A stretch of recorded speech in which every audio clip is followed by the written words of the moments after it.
Okay. This one? Okay. This is midterm solution.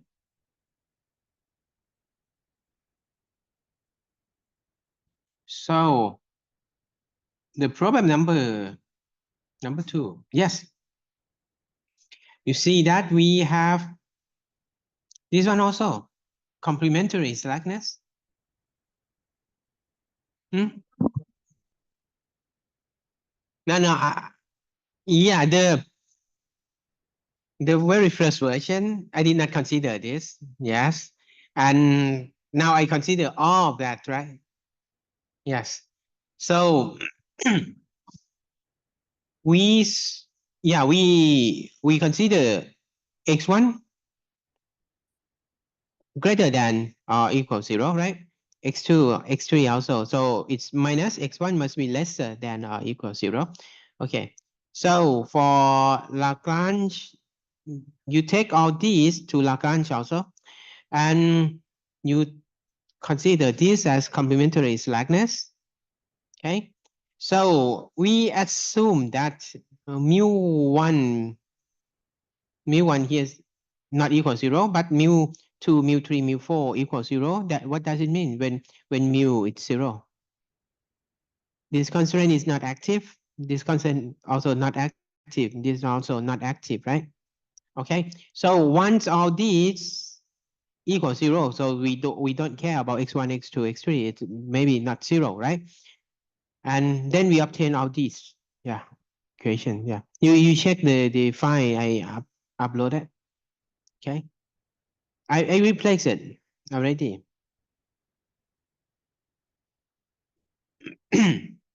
So boss, question number 2 and number 3, you need KKT for both questions.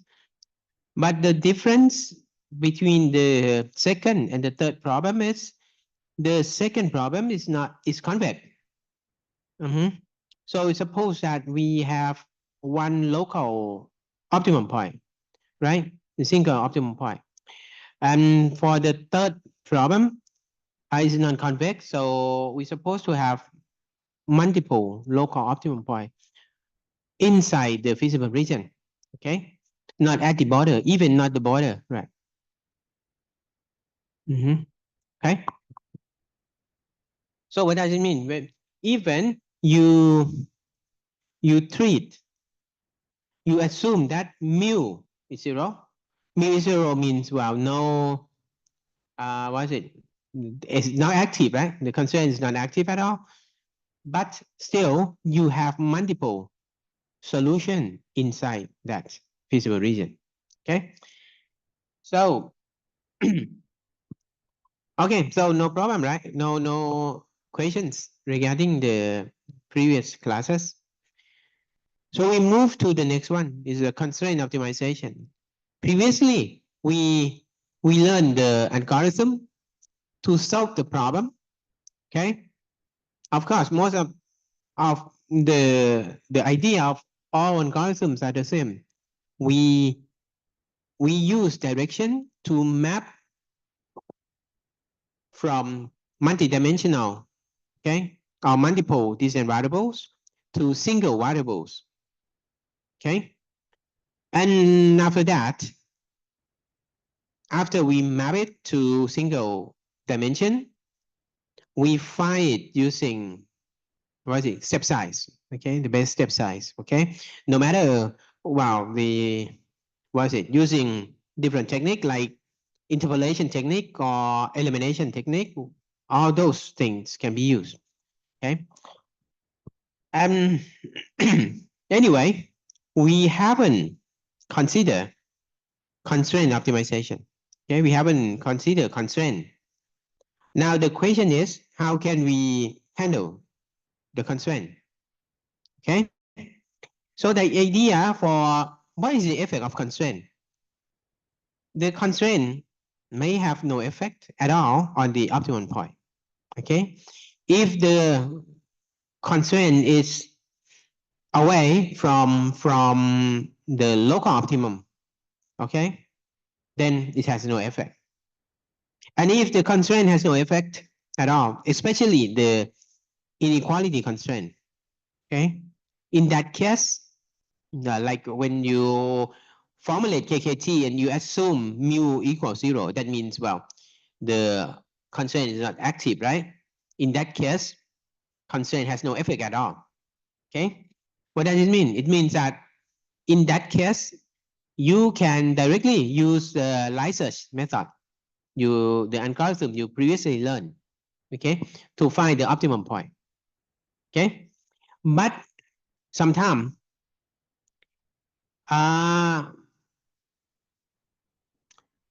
constraint had effect.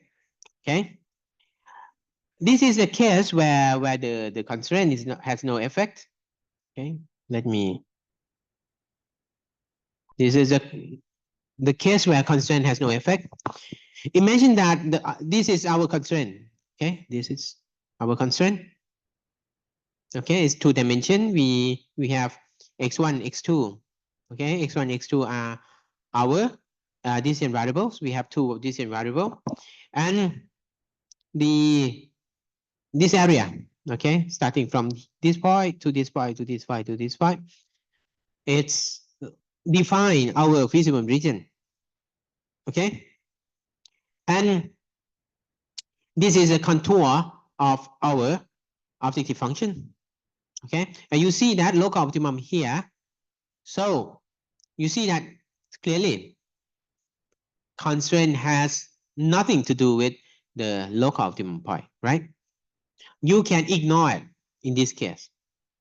Okay, but we don't know exactly. We don't know the what is it?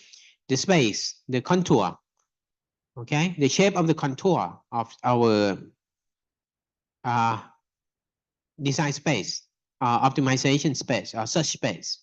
Okay, so but if it's if it is the case, of course, you can implement line search without considering the constraint.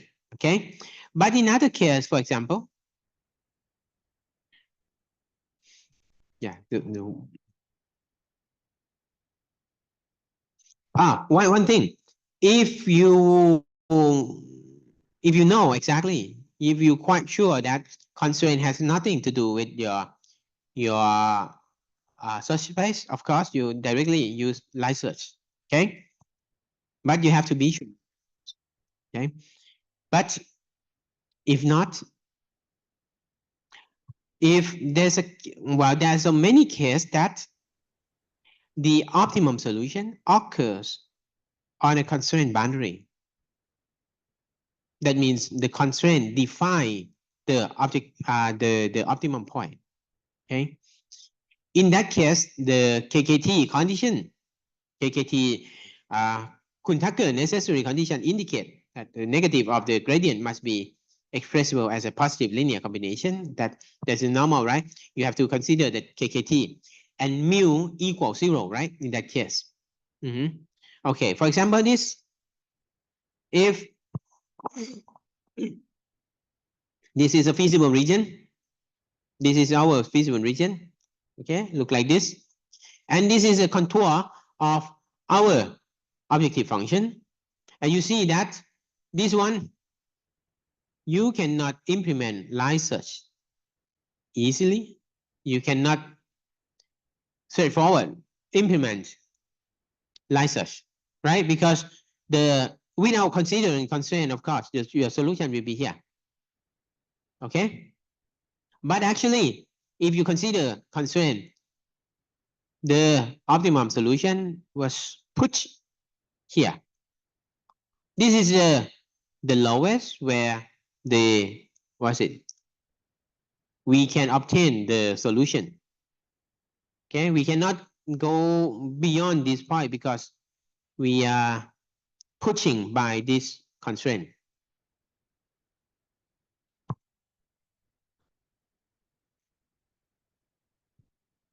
Okay, so the constraint here is of course, if we start from our constraint is G must be lesser than or equal 0. And because this one is active, so finally we got G equals 0 instead, because this constraint is active, right? Okay, and it defines the optimum point.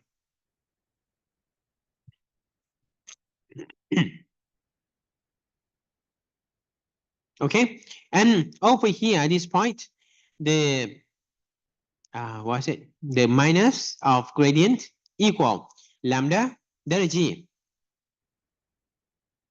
What does it mean? The lambda must be greater than 0. This is mu, right? Where, well, mu or lambda, it's the same thing, right? In KKT. This is the condition of KKT. Okay, so this is one case, okay, where we cannot directly implement the line search, okay? And what about other case? Third case, like this. For example, the objective function has two or more unconstrained local minima, okay? And the constraint problem may have multiple minima, okay? For example, this one, okay? We have multiple, even the objective function already have multiple local optima, okay? And it's more complex because the feasible region also define parts of this contour. Okay, so you see that without considering the constraint, of course, we have two local optimum points. Okay, right? However, let's say that this one is smaller than this one. So without constraint, the objective function, the optimum point should be here, right? Should be at A. Right, you see the contour. This one, the objective function is 19.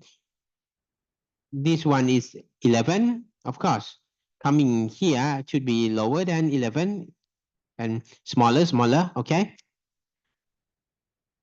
Okay. So you see that if we consider the global optimum in this case without considering the constraint, the solution is here. However, once we implement the constraint, the optimum point change from this point to this point instead. Okay, because this point is not feasible anymore, right? This why it's feasible. But you see that this point can be the candidate also.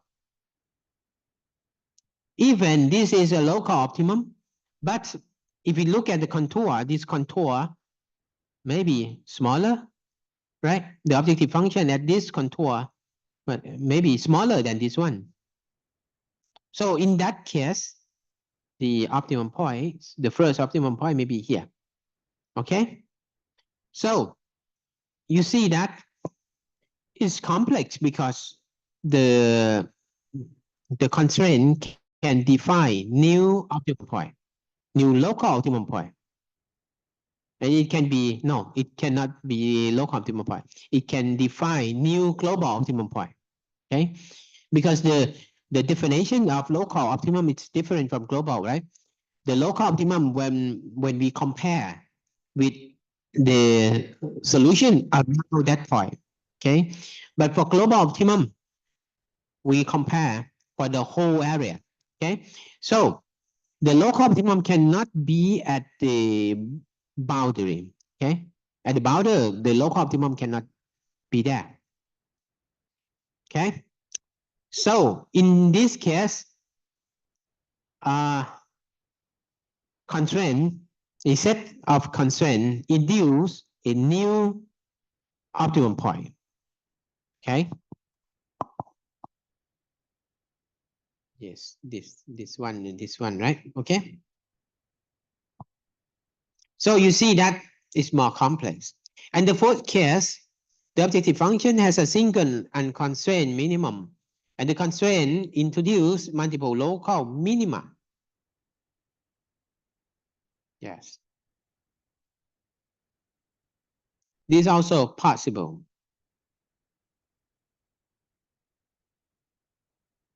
where the decision no constraint exclude the local optimum point here, okay, but induce new candidates, this point and this point. Okay, so what algorithm we can use to solve such a problem? The first algorithm is straightforward, random search. You remember last time we talked about random search method. The idea is just generate a trial design vector using one random number, right, for each design variable. Okay. The next step is verify whether the constraints are satisfied at the trial design vector or not. Okay. If any constraint is violated, continue generating new trial vector. Okay. This is well, naive, because you generate candidates and then you evaluate it. Okay, you check the constraint first. If it violates the constraint, of course, you discard that point and then you generate new points. Okay. That's why we call random search. Okay, it's randomly generate candidates. Okay, and the next step is if all the constraints are satisfied, then we retain the current trial vector as best design. Okay, and we compare with the best solution from the previous iteration. Okay, it's very simple.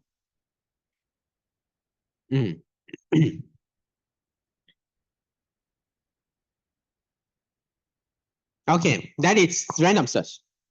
Okay, so you see that we can integrate the algorithm to handle, to address the constraint very easily in the random search algorithm. Okay, the next things we can do is we can handle constraint this way. Let's say fx is our original objective function, okay? And we have gj and hk, okay? Gj is, what is it? Gj is the inequality constraint. And hk is our equality constraint.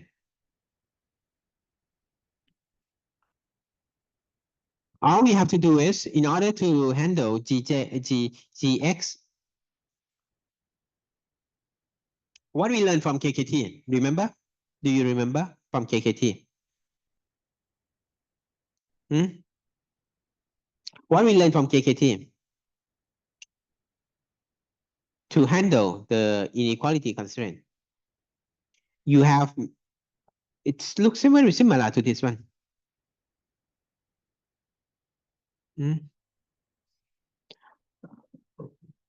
You add mu g, right? Mu g, and also slackness complementary, where mu g equals 0, right? That means mu 0 or g is 0, right? When g is 0, then that constraint is active, right? And if it's not, it's mu becomes 0, right? So in the case that mu is 0, you see that this term becomes 0, right? Yes, like this. So this is a way to handle it. We need a function that compare between 0 and g. Okay? Either the constraint is active or not. Okay? If it's not active, of course, it contributes nothing to the objective function, right? Becomes 0 if it's not active, right? And if gj is active, then you need gj, okay? Because it's active, then it's contribute to the fx. Okay? So in this case, very simple. We compare which one is maximum, okay? Which one is max, okay? Between 0 and gj, okay? What does it mean? What does it mean? Can write Tj, it's must be lesser or equal 0. This one lesser or equal 0 or greater than or equal 0. Which one? Which one is correct? Hmm? You compare between 0 and Gj.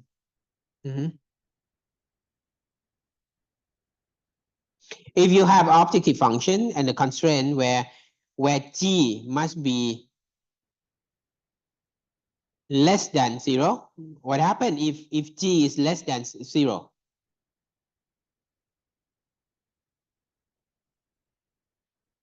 You don't care, right? You don't care about it. That means, well, this term must be 0, right?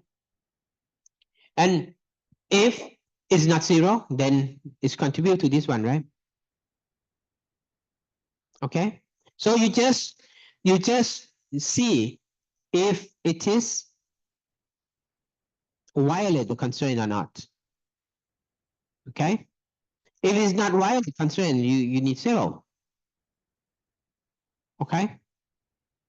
If it violate constraint, that means G is greater than 0. You take this value. You get my point? No. You have minimization of fx or something, and subject to G, let's say G1. G1 must be lesser than or equal 0. Okay. So if your X, your candidate, candidate for the solution has G1 less than 0, what are you going to do? You do nothing, right? Because it's less than 0, already less than 0. We need anything less than 0, right? However, if the G is greater than 0, you take this value because it violates the constraint.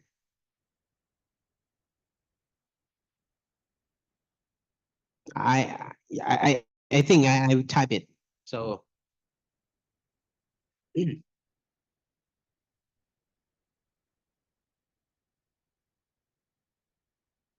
okay, we have max of f x, max or min is better. Okay, minimize this one, subject to G, say G1 lesser than or equal 0. Okay, so if the point, if your candidate for the solution, if the x render G1 lesser than or equal 0,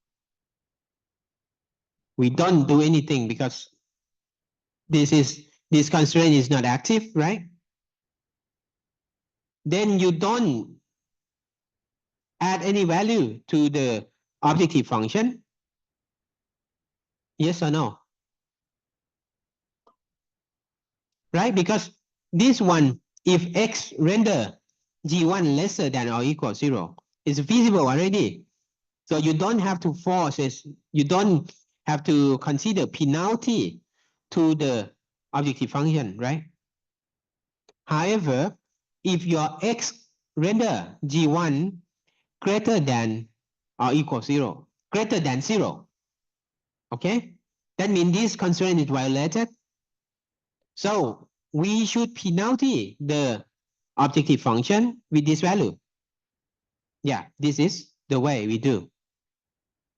We compare between 0 and GJX. If G is less than 0, we take maximum. Which one is maximum? 0 is maximum, right? So this value become 0. You do nothing to penalty the objective function. However, if G is greater, this G is greater than 0, we are violating the constraint, right? So we should penalty the objective function here. Okay, by adding any function which penalty the fx. Okay, you got the point? Okay, so the next term, what about next term? This H, okay. This one is, we consider H1 x equal 0, right? So we don't have to compare between between 0 and negative, because as long as H is not 0, we have to penalty the objective function. Okay, whether this function is negative or positive, we penalty the objective function. Okay, and to make sure that we are, while we penalty the objective function, because we're going to minimize it, this value should take only positive value, right? No matter it's violet, negative or positive, but we're going to penalty it in the by positive value. Okay, so it's positive because we take square.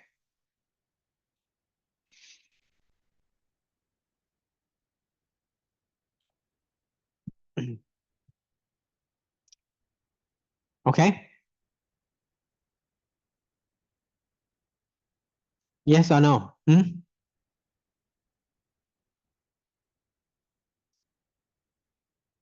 Okay. Anything?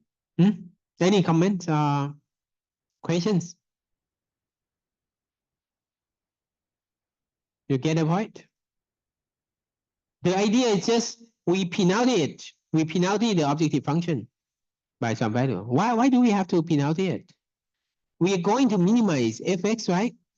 So no matter the x leads to smaller value of the objective function, but if it leads to violation of the constraint, we have to increase the objective function value. Okay, the value of the objective function, right? There's a reason we call it penalty. Okay, even the objective function is smaller, but we don't want to go that way because it violates the constraint.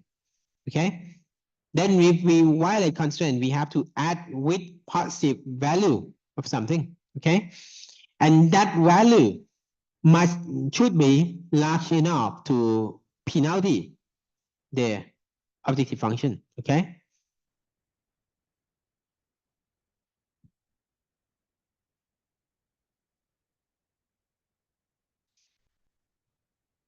Oh, yes. Okay, so this is a general idea. Okay, we're going to discuss these things again later. Okay, so we move to, in case of well, one algorithm to solve such a problem. Okay, this one, well, I should explain it explicitly. Well, from separately, not explicitly, separately from others' work, because the idea is totally different. There's one algorithm that we can use to solve this kind of unconstrained, non-linear programming. Okay, we call it sequential linear programming. What do you guess from the name sequential linear programming?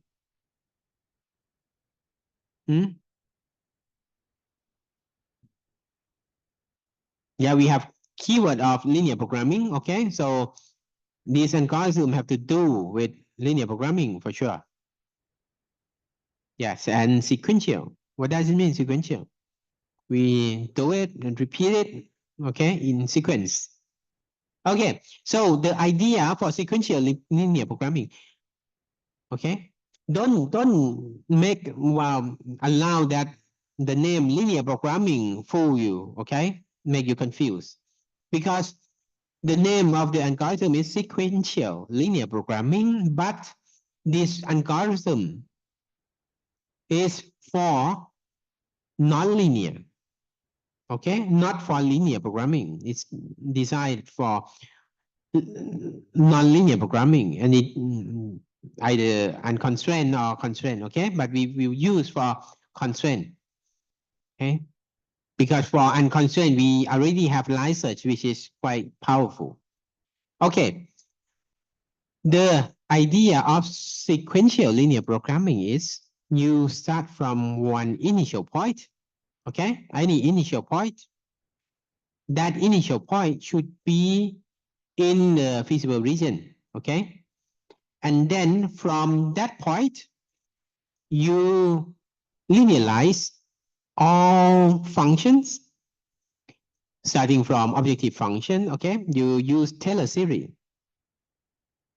you linearize it using Taylor series, okay, at this fixed point, use the initial point as fixed point, okay, all the constraint you have, you linearize it, okay, linearize everything, all the constraint, then you obtain linear programming problem, okay. Then once you obtain the linear programming problem, what to do next? Solve for solution, because we have linear programming solver already, right? Okay. But this solution is not the real solution, optimal solution, because this one is only approximation, right? Because we linearize all the function respect to this point by using the initial point as a fixed point, okay?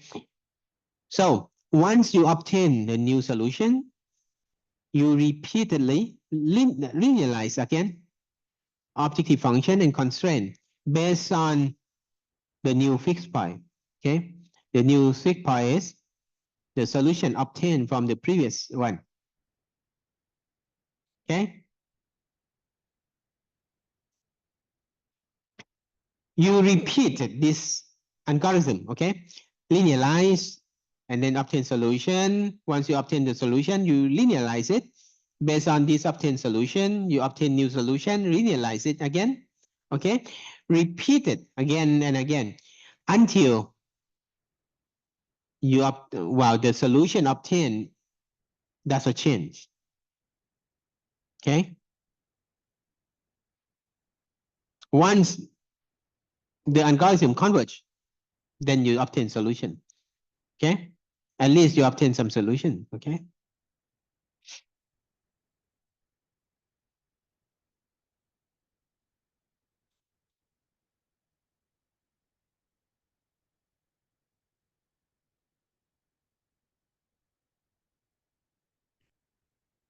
And the next one is method of feasible direction. This is more or less similar to what we have in previously, what we learned previously about line search. Okay, we have direction and lambda.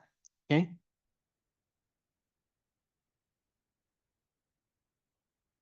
Okay, but this one we consider in order to find the lambda, you consider the constraint also.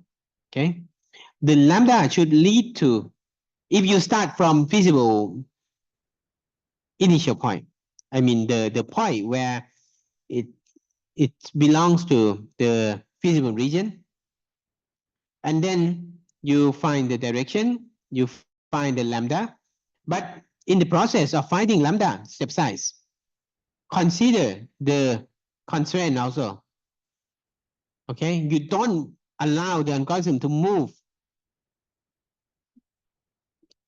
beyond the feasible region, okay? How can we do that? For elimination method, I think it's no problem at all. But for Newton, maybe it's a problem. So you have to check again and again. per Newton method, it's quadratic interpolation method. It's maybe it's difficult. Yeah, but we can do it anyway.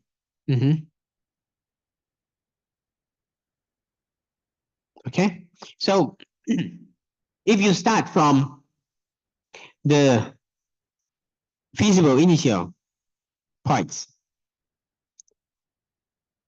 you obtain the direction. Okay, I'm quite sure that if lambda is small enough, it will not violate the constraint.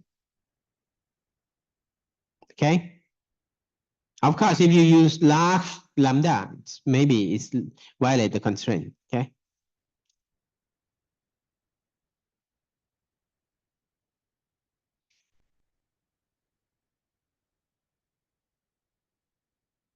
And this is how we can find the direction which is feasible, always feasible.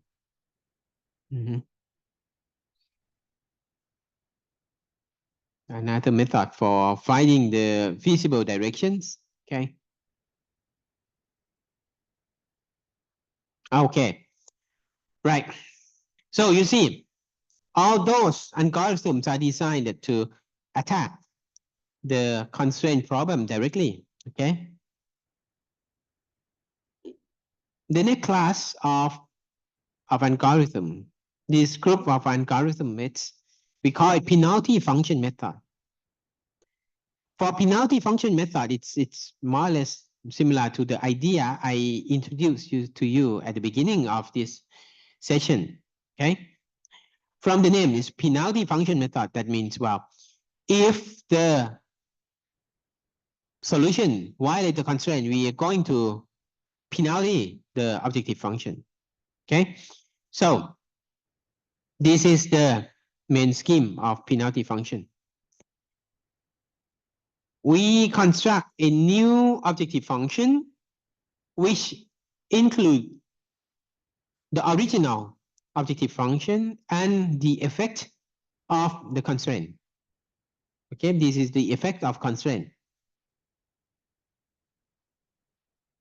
Okay, we can have different function to handle the constraint.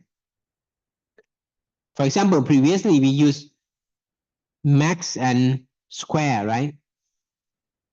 To handle the inequality constraint, we use max to compare between 0 and that the value of the objective function, the constraint, and we take the square. Okay, so that penalty function is in the form of square. Okay, but square is not the only function we can use. We can use different function. For example, it can be absolute. It's possible, right? We need the positive value, just that. What else we can use? We can use power to 4. Okay. We can use power to 6. Okay.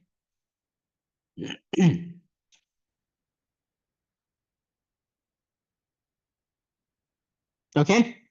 So beside this form of penalty function, square power to 4, or even absolute, we can use this form. What does it mean for this form?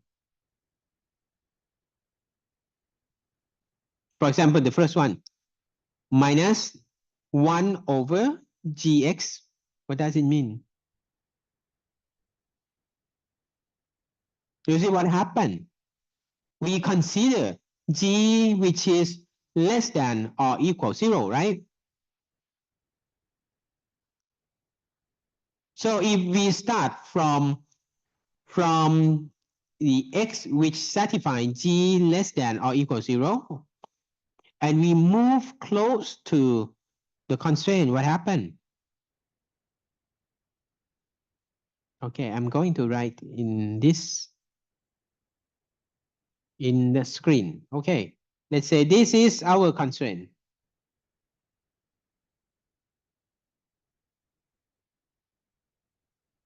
Sorry, using trackpad is not convenient at all, but I try my best. Okay, you start from here, this point, and you're going to move this way, because this way you improve the objective function, something like that. What happened to this function?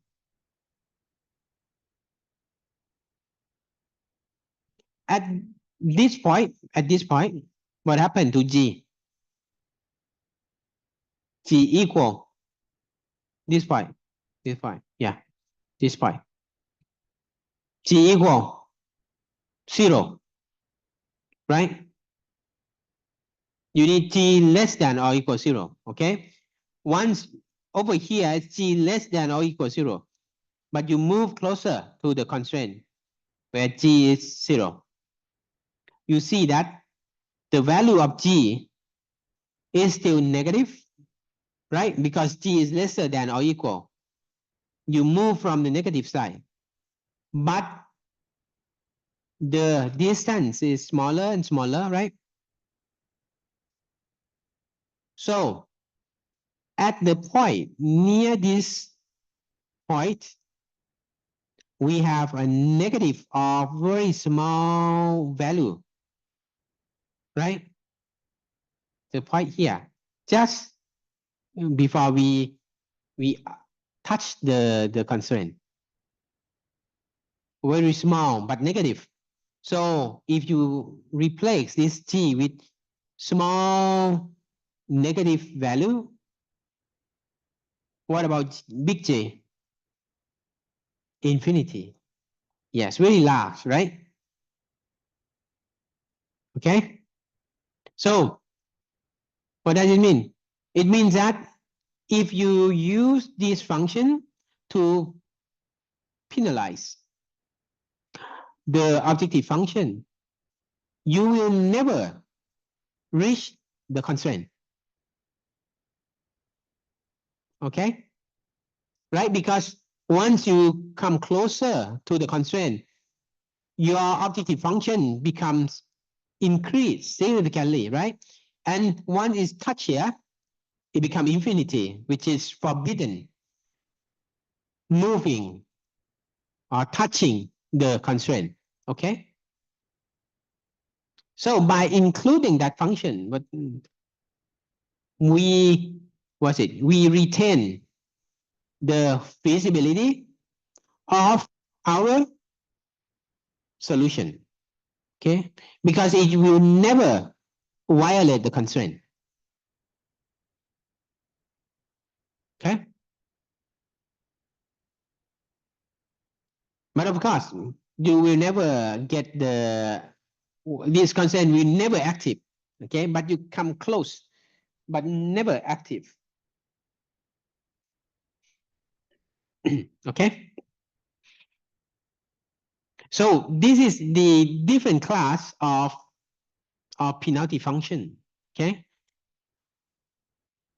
Now again, if we consider the class where, well, just one moment, where is it? Okay, move down here. If we use this one, what happened? You see the mechanism of this type. This objective function, this penalty function is totally different from this idea, right? This one and this one, okay? It's totally different. Why? You see that for this one, we compare between if the constraint is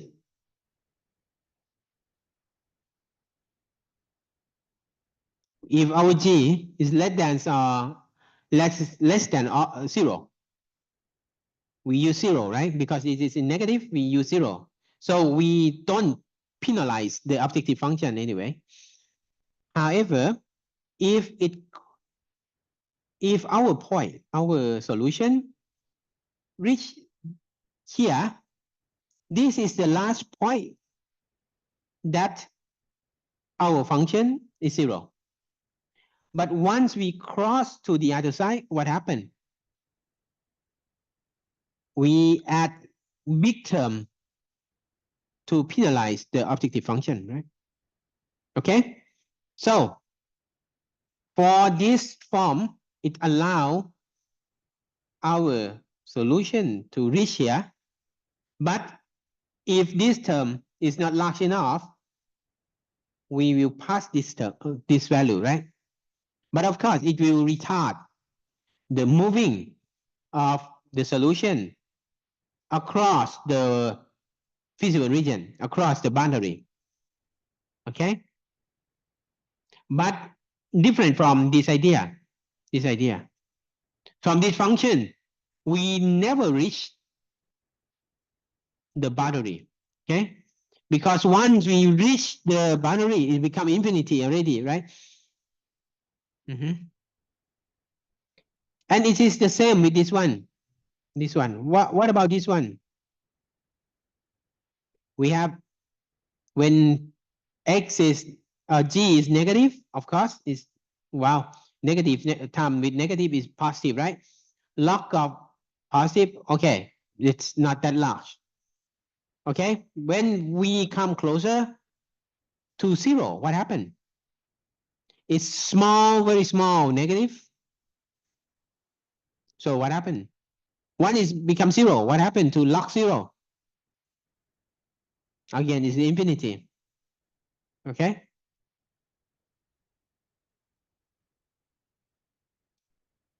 Okay, you get it? Log of minus g is 1 over log g, right?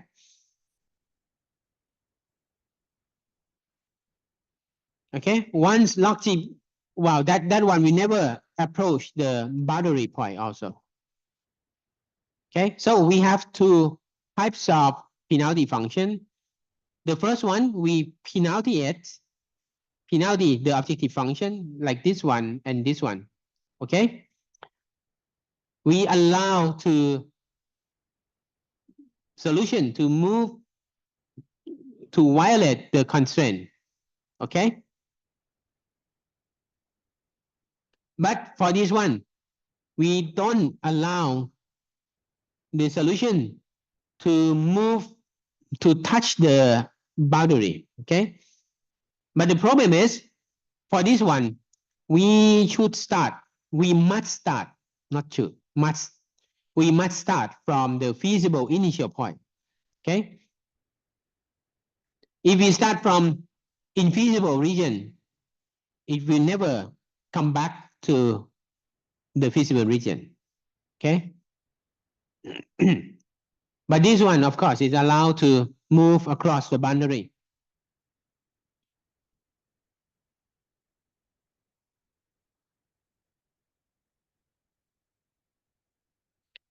So for this one, if we use this kind of boundary function like this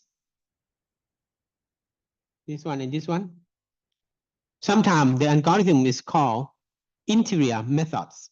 Why we call it interior method? Because this algorithm, this method, keep the solution inside. Yes, so we call it interior method. Okay. So anytime you see the algorithm claim that interior method, yes, is handle constraint this way. Okay. And the penalty method, penalty function, this penalty function, sometimes we call it exterior. Okay, because it allows to go out of the feasible region. Okay, so look at this figure. You see here on the left figure first. Okay, this is our objective function. Okay, we want to minimize it. We go this way, right? In order to minimize it. And once we reach here, nothing happened to our objective function, right? Because no penalty at all. But once the solution move across the boundary, the constraint, it become violate, right? And once it's violated, the objective function change, okay? Because of that penalty function, okay? You take square of the g function, so you penalize it. Okay, and remember that we can have what is it, parameter to adjust how large we're going to penalize the violation. Okay, if we use very large parameter, okay, so the changing of this objective function become very, very steep. Okay, okay, if you use anything close to infinity, of course it becomes this way. If we go this way, right? Okay, move this way. If you penalize it with small value, yeah, maybe it's not that strong to penalize the objective function, right? So it allows to move the objective function out a little bit. Okay, so the proper way to address this problem is you change the parameter. Okay, from small value of the parameter. Okay, once you increase the value of the parameter, of course, the objective function will change a little bit. And you see that, well, it changed and it moved to somewhere. But if you use very large value of penalty at the beginning, what happened? Most of the algorithm will fail because once you use very large value here, you see that over here, we cannot find the gradient anymore, right? Because it introduced discontinuity to the system. So most of the algorithm, like Newton method, cannot find the solution because it failed to obtain the gradient over here. Okay. What about this? The right hand side. The right hand side is an example of the interior function. Okay.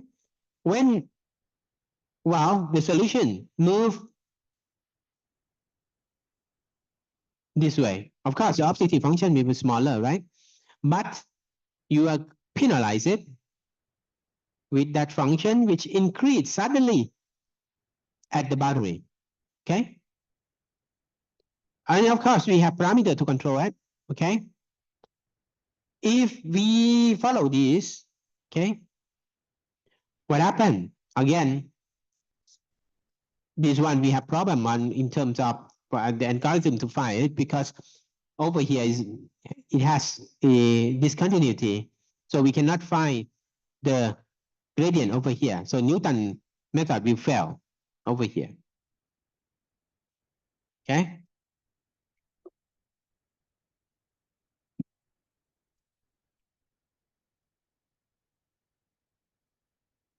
Okay, so look at the function. Where is the function?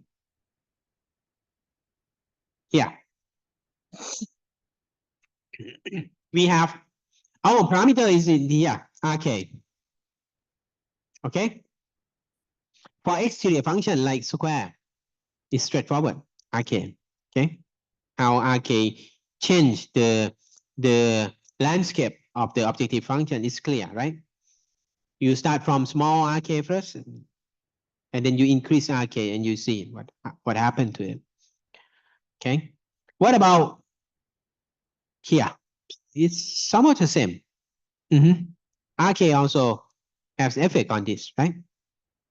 You adjust RK, you change this shape, the shape here. Okay. So for interior penalty function method, if you use barrier function, start with initial feasible points. You must start from initial feasible point, right? For example, in this picture, you must start from somewhere here, not here. Okay, if you start here, it will never come back to the feasible region. Okay, this is a limitation of the interior penalty function method. Okay, and initial value of R1. Okay, this is a parameter. to adjust the shape of here, okay? And then you minimize the objective function, including those penalty from the constraint, right? You use any algorithm, line search is all right, and constraint minimization method. We learned so far, we have so many algorithms, okay? And then you obtain the solution, you test the solution, then repeat it again with different value of RK, okay? Normally, we don't increase it randomly. We just RK plus 1, the new RK, it's Z RK, okay? Where Z, it's less than 1, okay? You multiply it. Again and again, you repeat it, okay? So, and for exterior penalty function methods, it's work the same, okay? You construct this function, okay? And then find the solution, you change RK, okay? And check the function.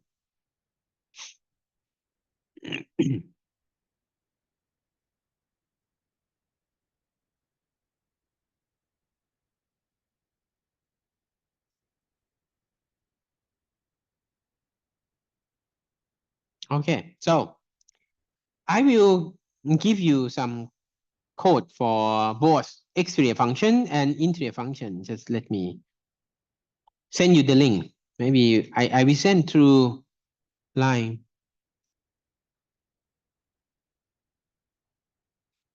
One moment. Where it's my, oh yeah, runtime disconnect.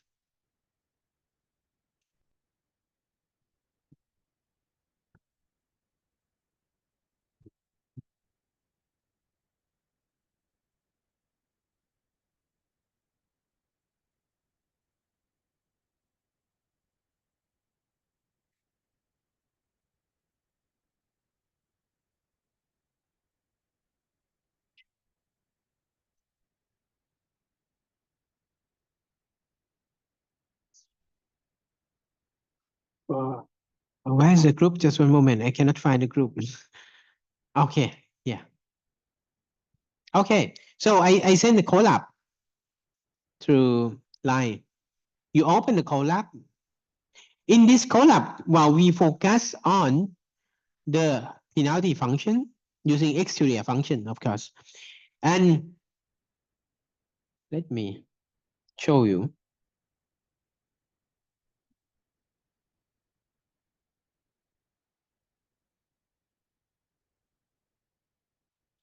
Yeah, is the penalty method, right? Yeah, I put some explanation here in a comment. Okay. We have equality constraint and also inequality constraint. Okay. And we use square function, max square, okay, to handle the inequality constraint. And also for equality constraint, also we use square function. Okay. We have mu, which is our parameter. Okay. This is mu. Okay. Our parameter to handle constraint. Okay. We start from mu 0, which is 1. Okay. And you see on the for solving this problem, what is the algorithm we use? Yeah, this one. Okay, we solve this problem by using BFGS, the standard library here. Okay, we don't write the line search by ourselves. We use the standard one. Okay, I just show you how to handle the constraint. Okay. Okay, now we minimize this penalty problem using the method BFGS. Okay. And what is penalty problem? Penalty problem is, where is it? Penalty problem is,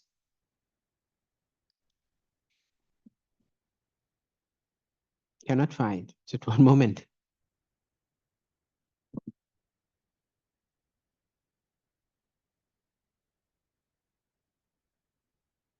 Yes. No, this is penalty function. Sorry. Where's the penalty problem?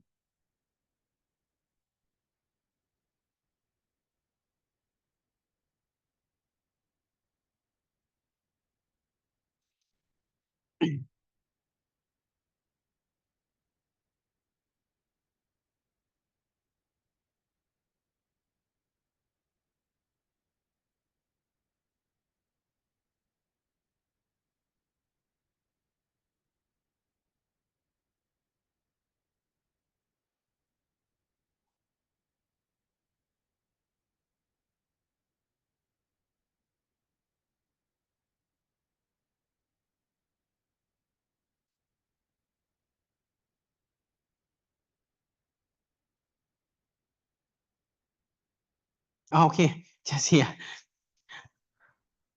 Okay, penalty problems of X is from penalty function defined below. Okay, X and mu. We have here this penalty function. Okay,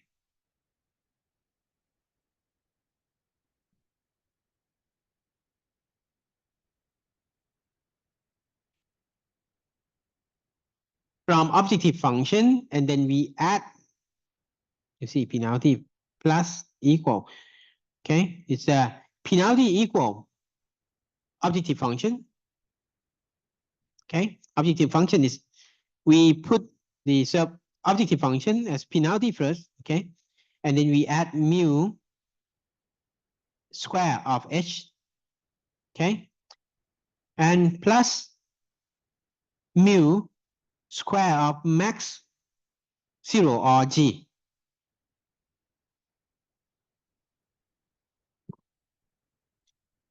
Okay, look at the code and mm, I believe that you can, well, read and understand the code.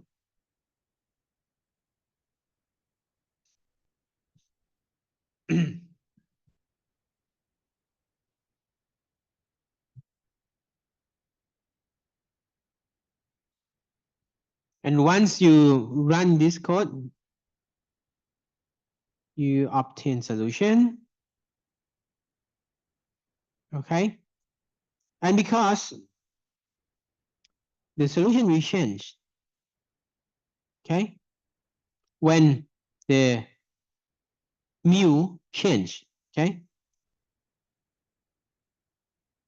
okay, so you see that once mu reach almost 1,000, it will not, the solution will not change anymore. Of the objective function value will not change anymore. Okay, I mean the real objective function will not change. Okay, but the penalty function, of course, it changed.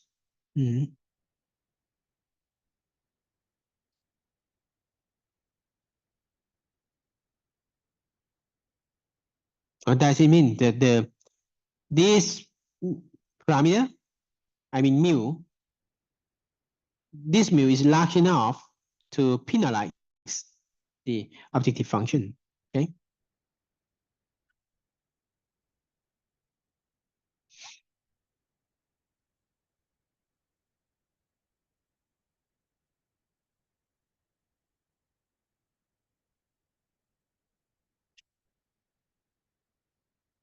Like a tone is this week. Ah, I did not realize it this week. When? Friday.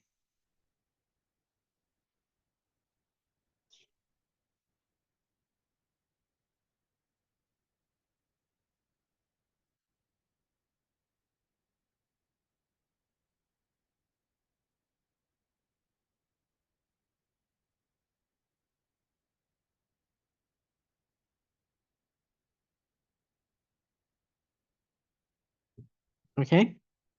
Yeah, I will let you play with the code for 15 minutes. Okay, and we will continue with the next code on barrier function.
Mhm. Let's see.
Yes.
Okay, so you have any question?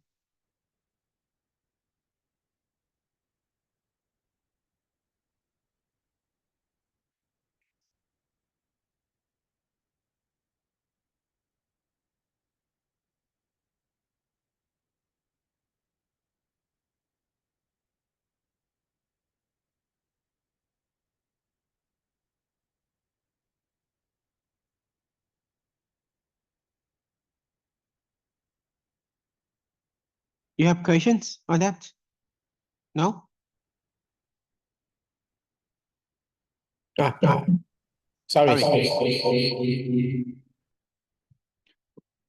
Sorry. So you have any questions? No?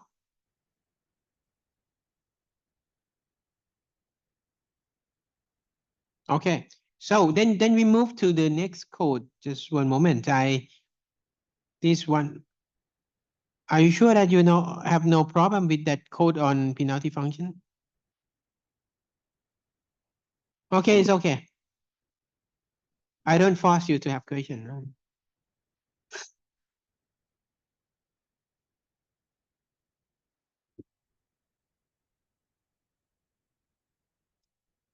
So the next one is barrier function. For barrier function, okay. Yeah. I put the link in the live group. Just open live group and then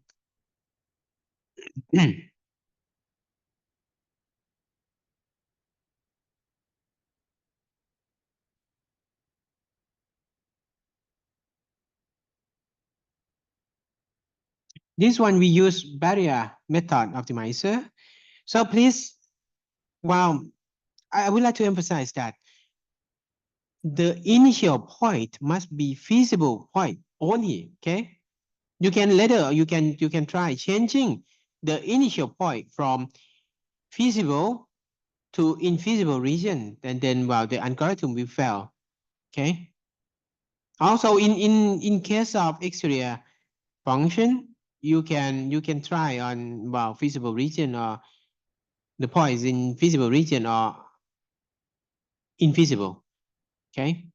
But in case of exterior function, no problem with the algorithm at all.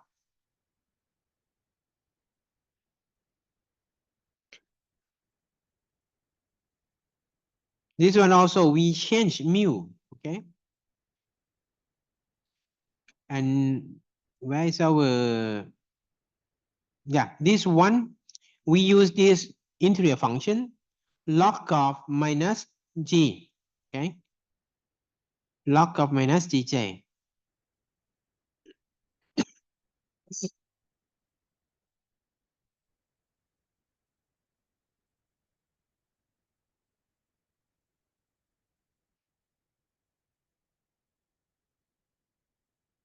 We have an algorithm to check whether that point is inside feasible region or not. If not, well, of course, the algorithm will stop because it will produce error anyway. This one we use logarithmic barrier. Okay, and you see that rest value error here. Initial point must be strictly feasible. Okay, so you can play with it for a couple of minutes, and then if you have any question, you can ask. Study the code. Okay.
อ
าทิตย์ใช่ไหมจะได้สอบพร้อมกับ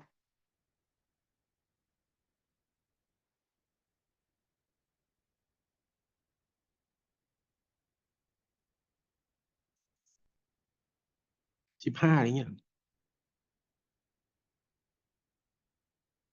ส่งเกรดไปไหนไหมส่งเกรดไปไหนอ่ะยังไม่รู้ว่าส่งเกรดถ้าจบได้ต่อไปต้องที่ห้าที่ถึงทำไมถึง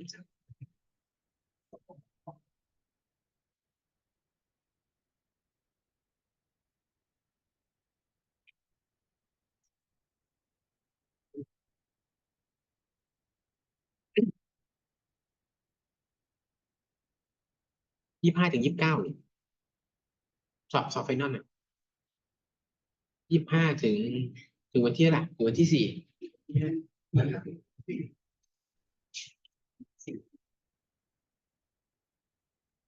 นี้เหรอโอ้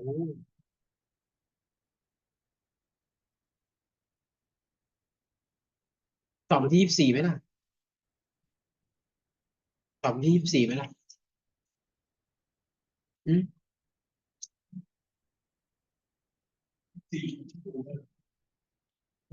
โนเวมเบอร์อีกอีกสี่ผมไม่อยู่วันที่ 1อะไรเงี้ย1 เดซ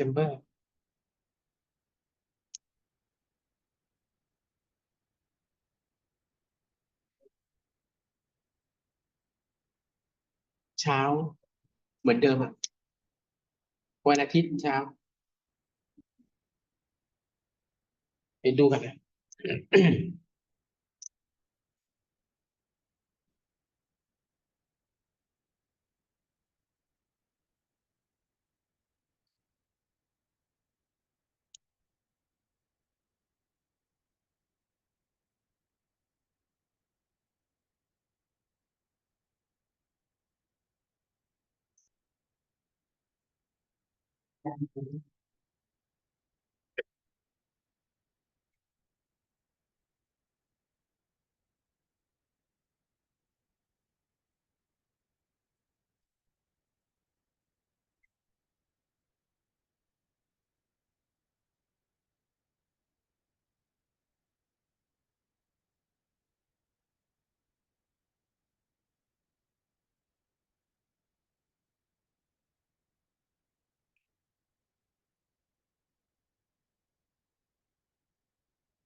Okay, so any question regarding the code?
Ừ,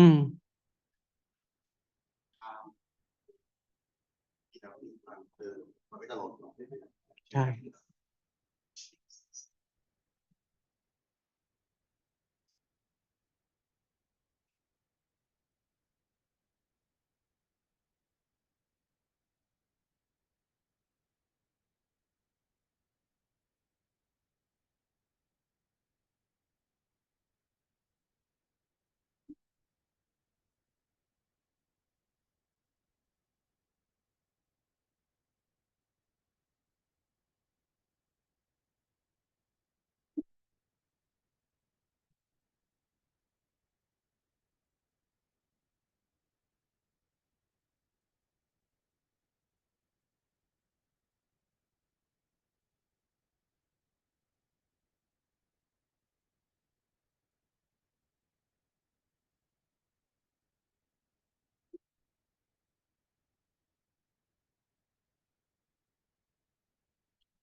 So the second code on barrier function method, we also use BFGS, okay, the library solver to solve the problem, okay?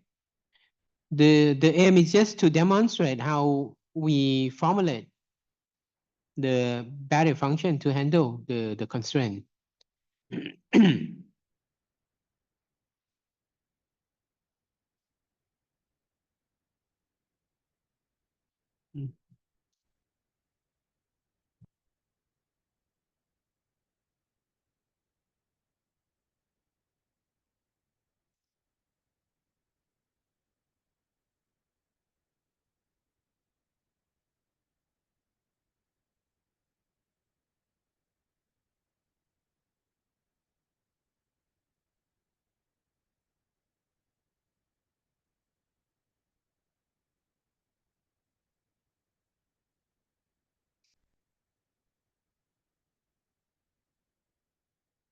We also have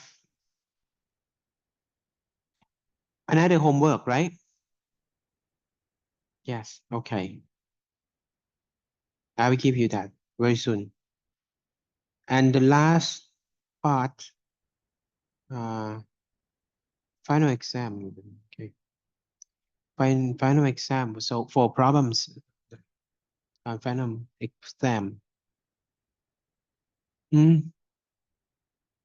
Yeah, I'm thinking of whether 1st of December. Not confirmed yet.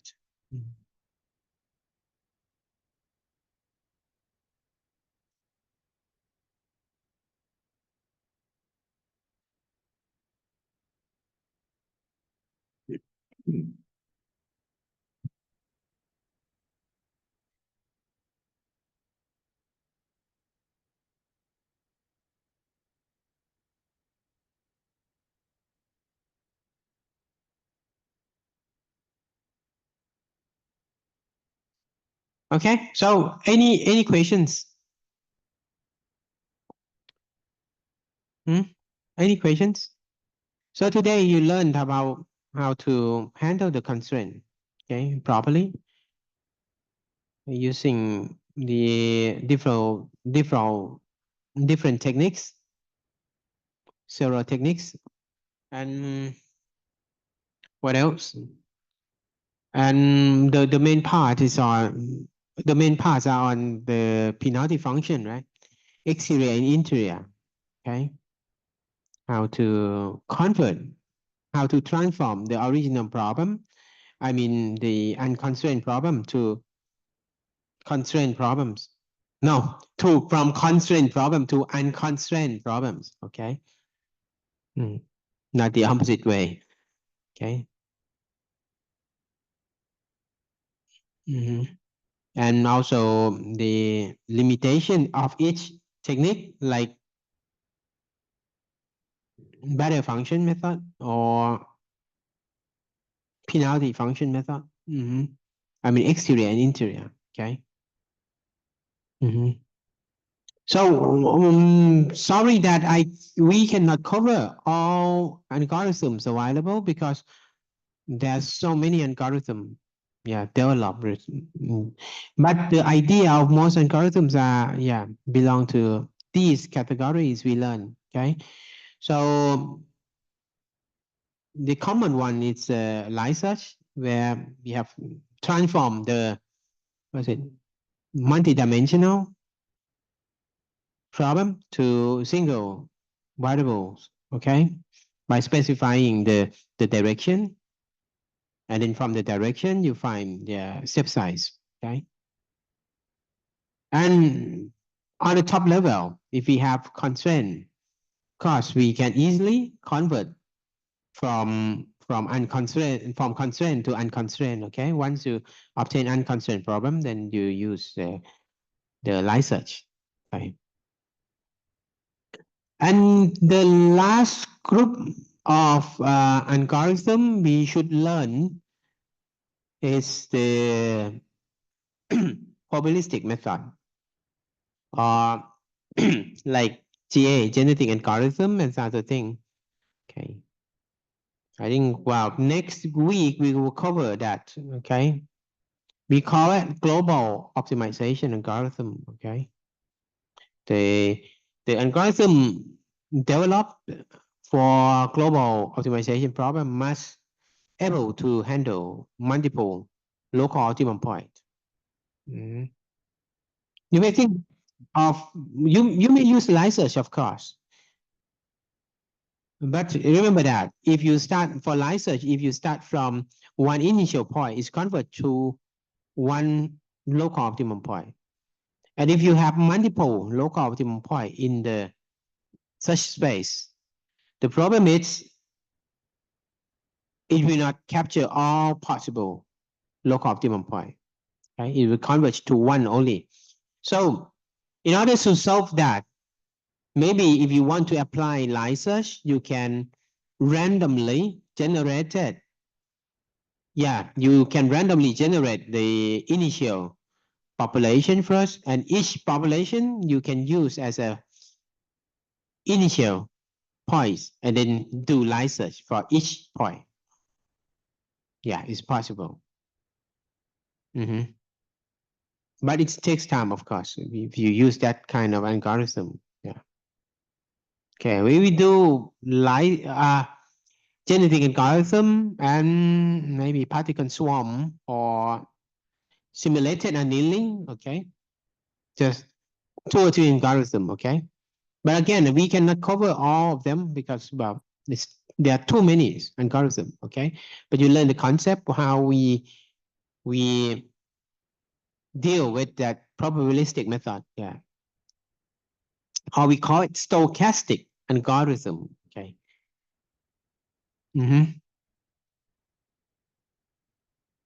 Okay, so today you have any questions?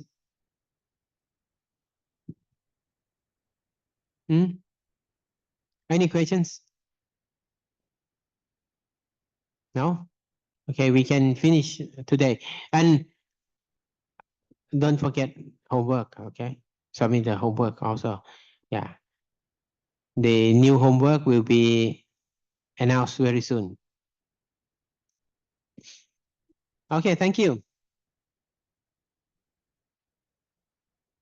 Enjoy your day. Okay.